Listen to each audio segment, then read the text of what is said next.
Hello and welcome back, Midnight Readers. We are jumping right back into Fated Fiancee. So far, up to this point, Lexi, the main character, has signed a contract with Aunt May, a sweet old lady that she helped when in need and has since become friends with, who has suckered her into signing this contract to become her nephew's fiancé.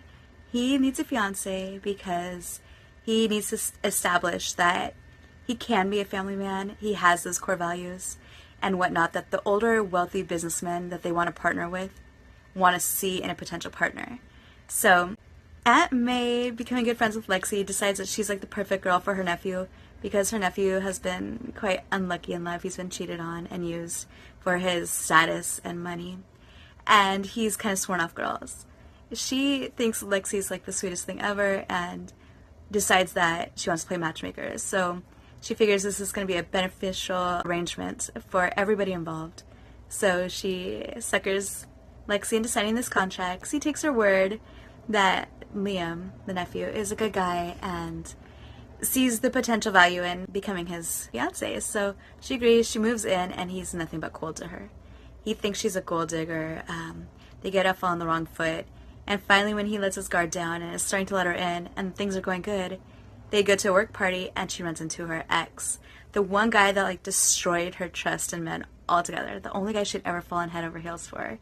And he comes up to her and he's apologizing to her and Liam sees it across the room.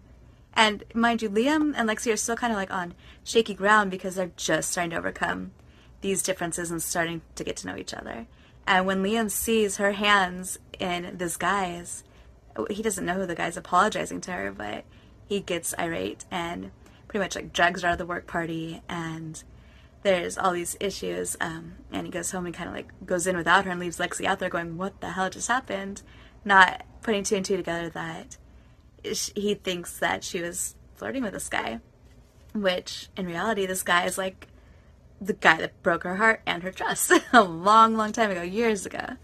And so they get back to Liam's place. The bodyguard / best friend Kevin comes over, figures out that there's all these issues going on, helps resolve it, and they're finally back to a good place again when there's a knock at the door. I wonder who it is. Well, we're going to find out in Chapter 12, Poolside Fiasco. Ready? Let's go. Kev got up to answer the door.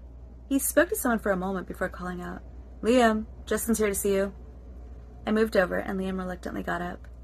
I could hear Justin's voice. He was saying that he was just stopping by to make sure everything was cool after what had transpired last night. He said that after Liam didn't respond to his text earlier today, he decided to stop by. Look, man, sorry if I somehow upset you by talking to Lexi. It was innocent, and I didn't know she was there with you. I don't know if she told you, but we know each other. Yeah, she told me. Liam replied somewhat bitterly. Justin was his friend, but he couldn't look at him the same, knowing what he had done to Lexi. I decided I better clean up the mess from the smoothies, so it didn't look like I had been sitting there eavesdropping the whole time. I hopped off the bar stool, and as I did, it slid slightly, making a noise that echoed throughout the room. Is she here? I heard Justin ask. After a moment of silence, Kev replied, Yeah, how come? Can I talk to her? Just for a minute? Justin asked. I was shocked when Liam appeared in the kitchen. Justin wants to talk to you. Are you okay with that? I guess that's fine, I replied, feeling a bit nervous about the situation. I followed Liam to Justin. Hey, Justin said with a little smile. Can we go talk for a minute? Okay, I responded. Why don't you guys go talk out in the back while I clean up in here? Dev said, nodding towards the back door. Liam stood there silently. Thanks, Justin said, leading the way. It was apparent he had been here before. We went out and stood by the pool. I was hoping stopping by here would lead me to you, he confessed. Why is that? So we could finish our conversation from last night. Okay, I responded, not sure what he wanted me to say. Just then, I noticed Liam appear in the doorway behind Justin. However, Justin didn't seem to notice as he continued speaking. I also wanted to make sure you were okay. I've never seen Liam like that before. I appreciate your concern, but I'm fine. Okay, good. Then back to what we were talking about. I was apologizing for being young and naive and making such bad decisions. I really liked you back then, and that scared the crap out of me. So I guess I ultimately sort of self-sabotaged, catching you in the middle of it. I'm sorry for any hurt I caused you. I know you must hate me. You did hurt me. Badly. But no, I don't hate you. I replied, not wanting to say too much with Liam listening. I would like to try to make it up to you, if you'd let me, he was saying when I cut him off. I realized he was completely oblivious to the situation between me and Liam. Liam and I are together, I said, avoiding eye contact. I figured, but that doesn't mean that I don't want to at least attempt to repair things between us. You were the biggest mistake I ever made, and I've had to live with knowing that all of these years, he said, taking my hand in his. He used my hand to pull me in and give me a side hug. With that, Liam came out, shoving Justin back. Have some respect, man, Liam roared. What's your problem? We're just here talking, Justin repeated. Confessing your feelings for her and putting your hands on her isn't just talking, Liam yelled, shoving Justin towards the pool. Justin was going in.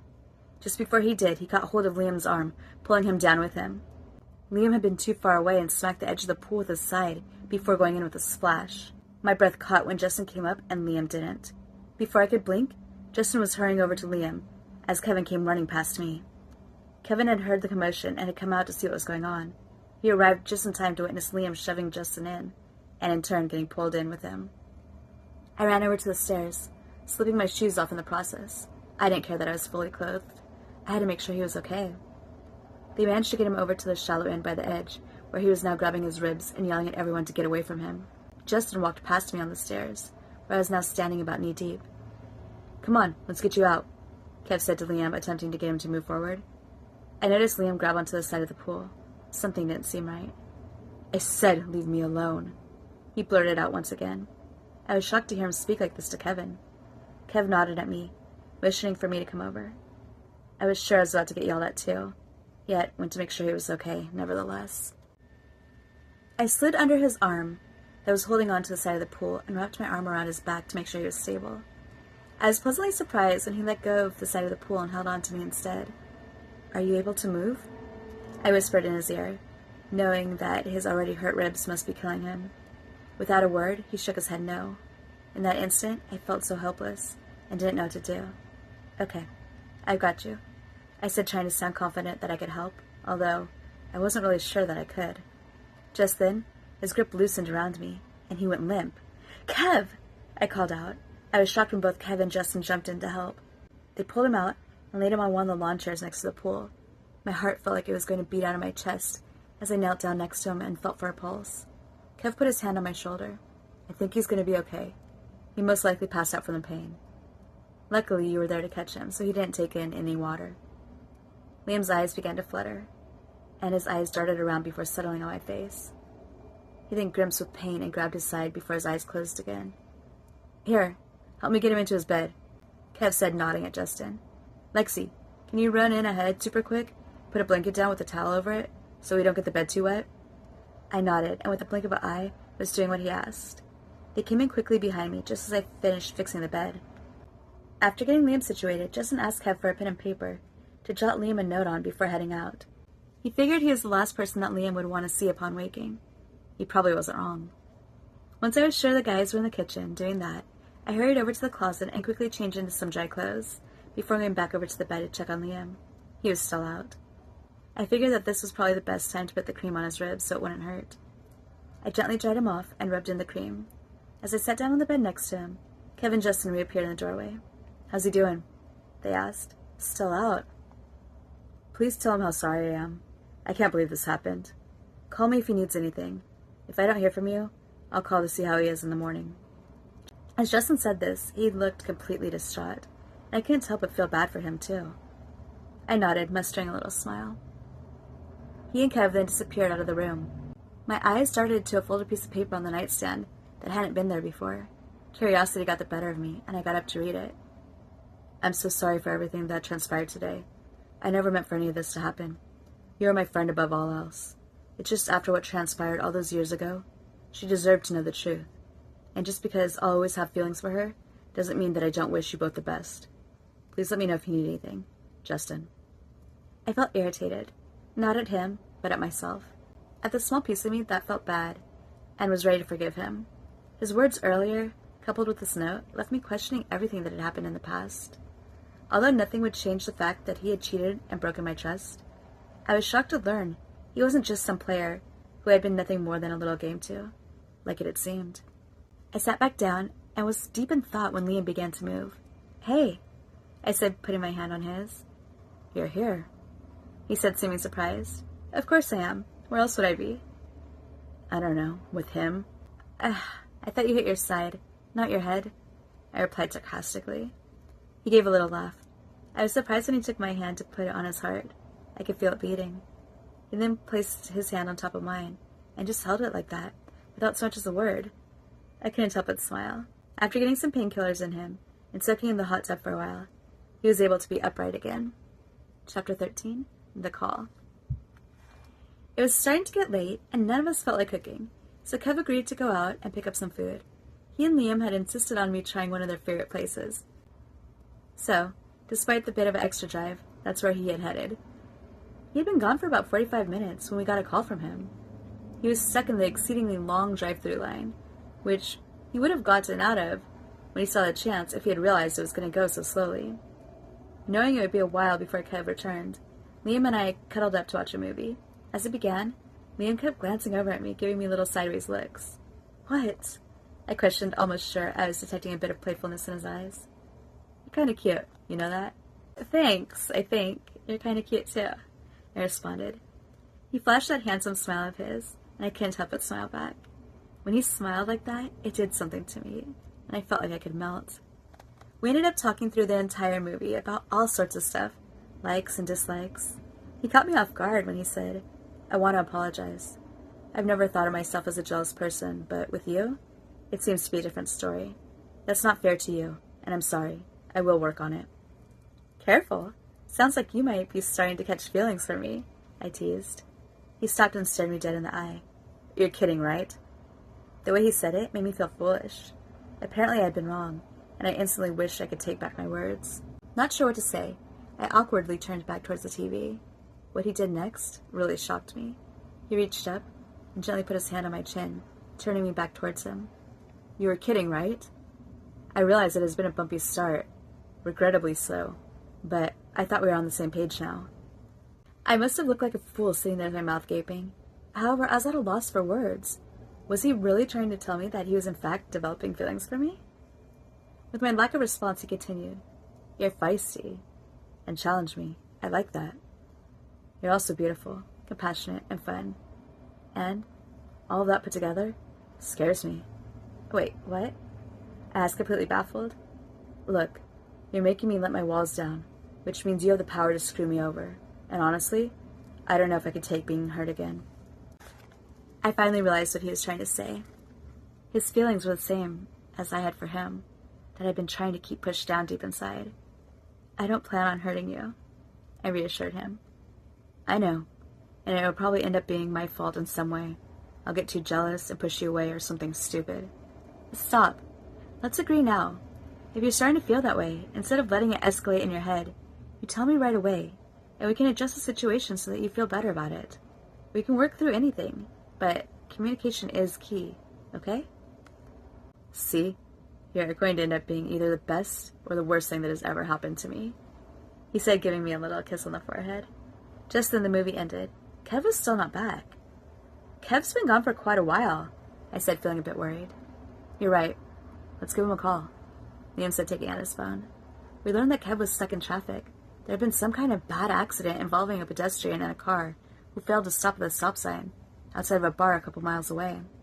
From there, it should have taken Kev 10 minutes to get back. However, he'd been sitting there in traffic for close to 30. Once he finally arrived, we rewarmed the food and finally had dinner, joking that it was a nice midnight snack. Being tired and not wanting to risk the traffic situation, Kev opted to sleep on the couch for the night. The sun was just starting to come up when Liam's phone began ringing. Immediately, Liam hopped up. He had a serious tone and seemed hurried as he began putting his clothes on while still on the phone. As soon as he hung up, he hollered out to Kevin, "Hey, we have to go." "What's going on?" I asked sleepily. "Justin's in the hospital. We need to head there now. You don't have to come if you don't want to." "Of course I'm coming," I said as I hopped up. I had to fight the wave of emotion and worry that was attempting to overcome me as I quickly began to get out my clothes. Although I had 100 questions, I refrained from asking, not wanting Liam to get upset at my concern for Justin. I figured my questions would be answered once we were at the hospital anyway. Just then, Kev appeared in the doorway. "Just out of curiosity, how come he had them call you?" he questioned. "He didn't have them do anything. He hasn't woken up since the accident.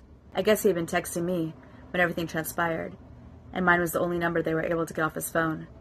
As Liam said this, there was an unmistakable look of guilt across his face. We all finished getting dressed and rushed straight to the hospital. Chapter 14. Choose. The lights flickered, and there was a stillness in the air as we entered the hospital. I didn't quite know what to think when a nurse rushed to Liam. "Mr. Callahan, what are you doing here? Is everything okay?" He explained we were there to see Justin, and without hesitation, she began to lead the way. I wondered how she knew Liam, but let it go without question, as it appeared to be more in a formal capacity than anything else. We stopped in front of a room with a partially closed door as she explained his current state. He had to have a few stitches on his head, and is pretty banged up, yet everything, so far, seems to indicate that he should pull through just fine. However, he has yet to wake up. If he should while you're here, just keep in mind he may be confused or alarmed. That is normal given the situation. It is important to try to keep him still and as calm as possible until the doctor can evaluate him further in an awake state. Liam thanked her as she motioned for us to enter. Liam and Kevin went straight to him, whereas I stood still, frozen in my tracks. Seeing him with everything hooked into him, and the oxygen mask on his face, my heart sunk. Part of me wanted to run to him and let him know that I was there, but I didn't dare in front of Liam. I knew he wouldn't understand. He would undoubtedly mistake my concern for something more, and this wasn't the time or place for any of that. Kev glanced back to where I was still lingering in the doorway. He motioned for me to come as he placed his hand on Justin's shoulder. "Lexi's here too. Come here, Lexi. Let him know you're here." I would never admit it, but I was thankful that Kev did that. I reached out and held Justin's hand. Justin's eyes fluttered slightly. I stared at him intently, trying to determine whether or not he was starting to wake up. Just then, we were all startled when Justin awoke and started frantically grabbing at the mask on his face and IV in his arm. His eyes were darting around the room wildly. The machine beside his bed began to beep as his heart rate and stats began to rise. "Justin, hey, look at me," I said, placing one hand on his chest while grabbing his hand with the other. His eyes darted to me. "Focus on my words for just a minute. You are fine. All of this is temporary. You need to be calm right now, so the doctors can make sure you're good to go, okay? Take a deep breath with me. Ready? In and out." The machine stopped, its high-pitched beeping, and his stats slowly began to return to normal. Throughout all of this, he didn't take his eyes off me. Just then, 2 nurses rushed in. "Everybody out for a minute, we need to check him," they were saying when a doctor appeared in the doorway and started looking at his chart. "Okay, let's go, everyone out," they said again. Liam and Kev headed towards the door, and I gave Justin's hand one last squeeze. "I'll be right outside." As I attempted to pull my hand away, Justin tightened his grip. "Now, please," the nurse said, turning to look at me. Although something was telling me not to, I pulled my hand away harder this time. A feeling of guilt washed over me. "Sorry, I'll come back as soon as they say it's okay," I whispered as I began to walk away. With that, the machine started going off again, and the nurses began hurrying around. As I glanced back to make sure he was okay, my eyes locked with his. He reached his hand towards me, and I felt horrible. Defying the pushy nurse's orders, I hurried back to his side. Just as before, his stats immediately began to level back out. We asked you to wait outside," one of the nurses began to bark at me. Just as she did, the doctor, who had witnessed the whole ordeal, approached. "She stays." "But doctor," the nurse began to protest.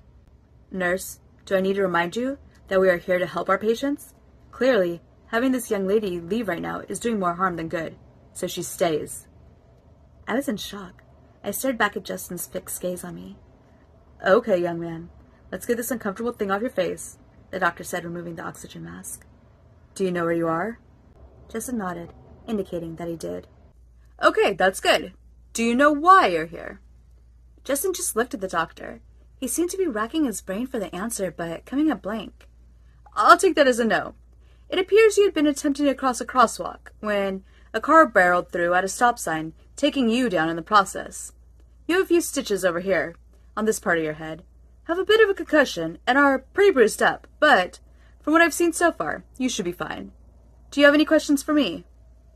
Justin immediately asked, "How long before I can leave?" The doctor laughed. "We're keeping you overnight for observation, but if all goes well, you'll be free to go sometime tomorrow. Until then, you should consider yourself lucky that you have this pretty young lady here helping take care of you." "I do." Justin replied, giving my hand a little squeeze. Just then, I heard a noise by the door. Liam had been watching all this transpire. As I was about to go to him, the doctor asked to speak to me. We walked over to the back of the room, not far from where Liam was standing. I don't know what the relationship is between the two of you, but you seem to have a very calming effect on him, and that's what he needs right now. Are you able to stay a while with him? I nodded.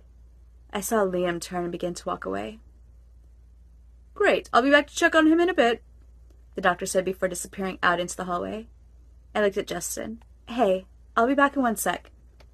I prayed Justin could keep calm for at least a minute without causing the dang machine to start blaring again, as I rushed to find Liam. I saw Kev blocking his path and trying to talk to him. What's going on? I questioned. Really? Really what? I questioned back. How long are you planning on staying in there holding his hand? It clearly seems like there's something still between you two. Should I just have Kev come pick you up in the morning? I was shocked. I hadn't asked for any of this, and my attempt to help was clearly not an indicator of my choosing Justin over him. I refrained from telling him off like I wanted to, and took a deep breath instead. We talked about this. I thought we agreed that we were going to try harder to talk things out. Okay, fine. I'm not okay with this. With you holding his hand, or with the way he keeps staring at you. He's going to be fine. The doctors can do their job, and take care of him until then. Okay. Well, thank you for helping me understand how you're feeling. Why don't we do a compromise then? You come back in and stay with me. That way we can make sure the remainder of the testing goes well, and help keep him calm like the doctors asked. And this time, I'll be holding your hand instead of his. Wow. You just won't leave his side, huh? I'll be down waiting in the car. If you're not down there in the next 10 minutes, I'll know who you've chosen. Hold on, man. That's not fair. The doctor literally asked her to stay for a bit. Kev chimed in, clearly just as shocked by Liam's rash actions as I was.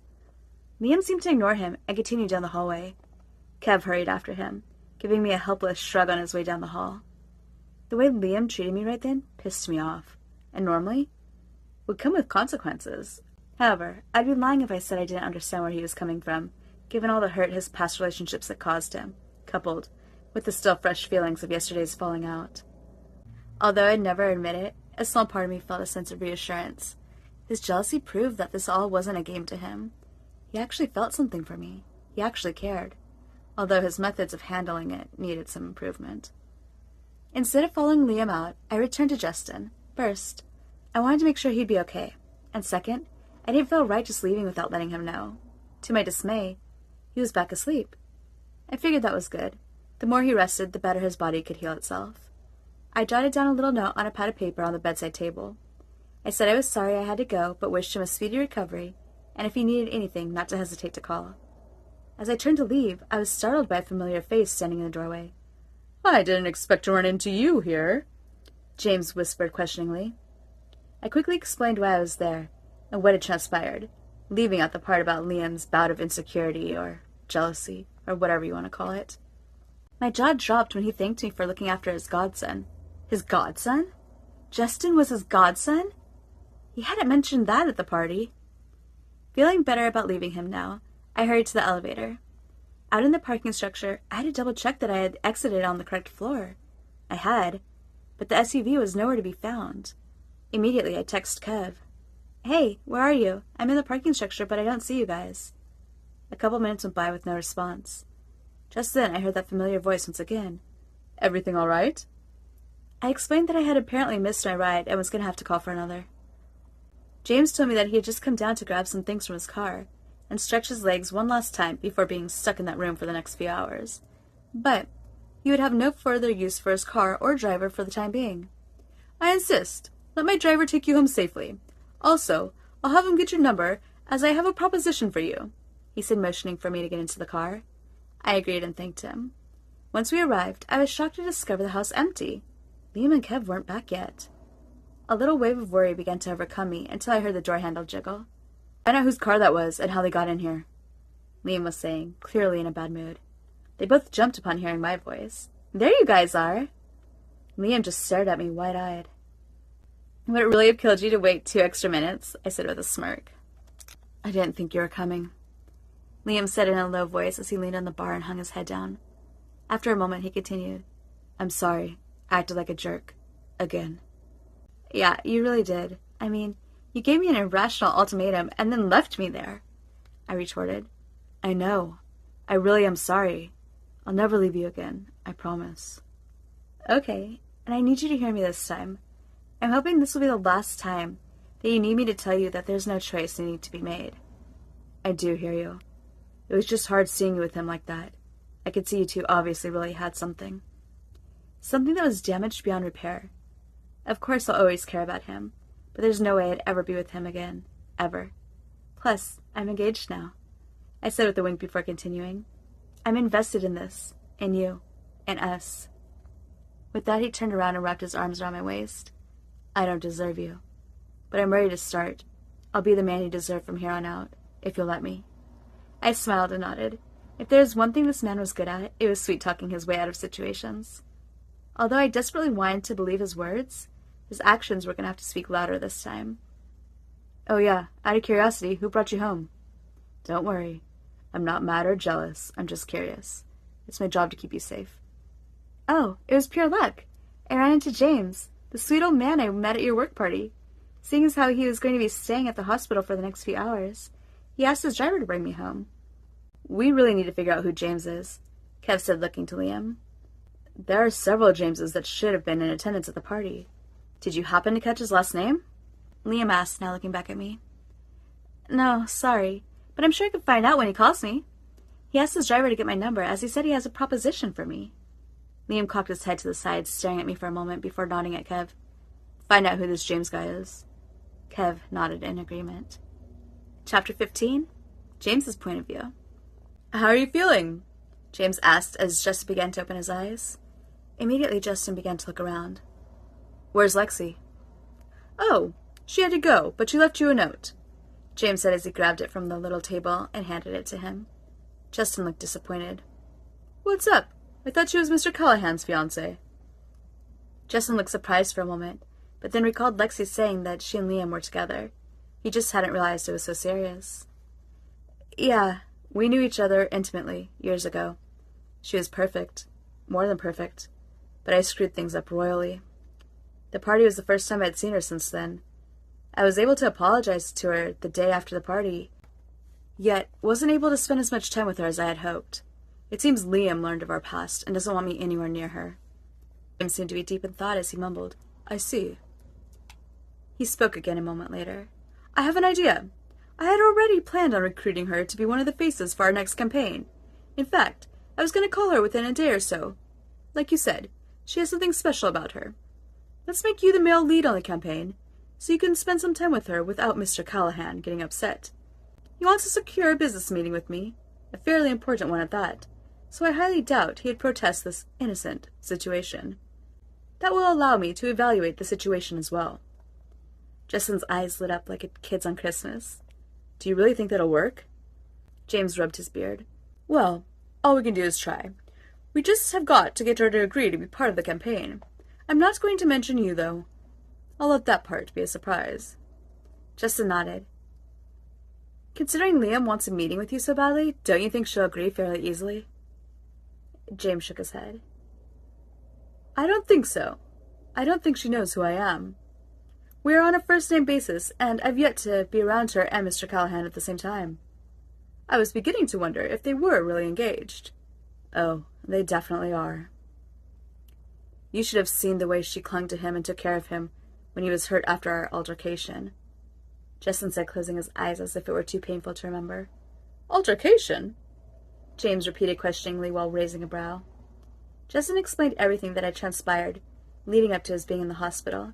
James listened silently, taking it all in. Well, it appears she came here to be with you when you needed it too, did she not? I guess so. But they all came together, Liam, Kevin, and Lexi. You said it yourself. She was the one who stayed by your side and helped you to calm down, and she was the only one here when I arrived. I guess we'll just have to see what happens during the campaign. Then we'll know if the possibility remains for you two to be friends, or possibly more. Or if she truly does love Mr. Callahan. We will both get the answers we need from this, James said, almost sounding as though he were proud of the plan he had devised. Just one problem. The campaign starts this Friday. That only gives you a few days to recover. We will have to talk to the doctor. I don't want you risking anything for this. Justin nodded again before closing his eyes and drifting back to sleep. Alright guys, we will be picking up next time. Chapter 16, Misunderstanding.